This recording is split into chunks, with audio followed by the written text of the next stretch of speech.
During the legislative session, getting a parking space at the State House can be challenging. That challenge just got a little tougher. That's because 24 parking spaces, which used to be metered and available to the public, are now reserved, assigned to employees who work for the general officers, the House and Senate, and even the media. Our main concern is safety and security. State Police Lieutenant David Palmer was assigned to oversee the Capitol Police here 15 months ago. He says too many cars were clogging up what's known as the horseshoe around the entrance to the State House. Palmer was concerned about rescue vehicles not being able to get through. And who was parking on Smith Street between the State House, the Department of Transportation, and the Department of Administration building. We have to be diligent in these times. There's people that don't like the government. So this gives us the ability to monitor people parking out here for any length of time. Do you really have a concern about somebody sitting out on Smith Street? They've been doing it for years, plotting against something at the State House? I think the state police or the Capitol Police would be derelict in their duty if we don't take every precaution we can to prevent some disaster from happening. So 6 months ago, a committee formed to determine where the people being displaced would park. 23 spots on the street were converted from meters into reserved spaces. The Speaker's office ultimately determined who got how many spots, but we had a hard time getting specifics. Capitol Police are now responsible for enforcement. A violation carries an $85 fine.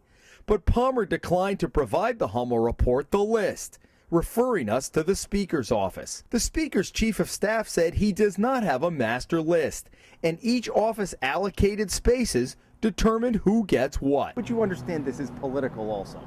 Well, I don't look at it as political because, if anything... Well, the House Speaker's chief of staff is controlling who gets it. I mean, that automatically makes it political, doesn't it? Well, if you recognize how many people we displaced from this horseshoe, believe me, we've displaced a lot of people that probably would prefer to park on the horseshoe. There is no parking, period. Where did you park? I had to park in the loading zone. Guy Davis had the dual challenge this week of trying to pay his taxes at the Department of Administration building and finding a parking spot somewhere near the building.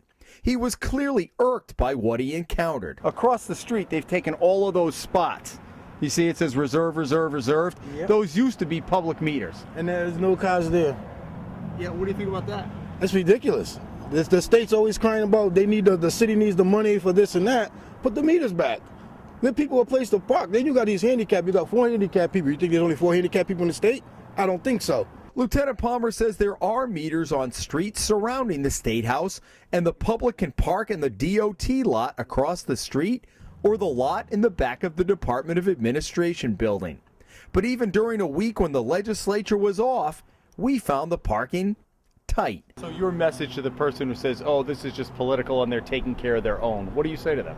I say that I don't believe that's the case. Our mentality is always security and safety will always come before convenience. If you really wanted to secure the perimeter, wouldn't you just eliminate all 23 of those spots? Was that ever discussed to say no parking on this side? Well, I don't think that's feasible, and I don't think that's prudent. There are parking spots as long as we're comfortable that the people are parking there are not subversive people. Have all those people been vetted, all 23?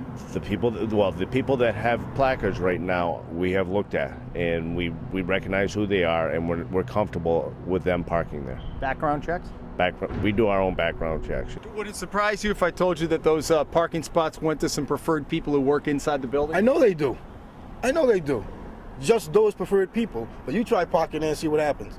You come out, your car is gone. The Capitol Police say they realize there will be an adjustment period, but by the end of the month, if there are people who are parking in these spots who shouldn't be here, they're going to get a ticket. In Providence, Jim Hummel for the Hummel Report.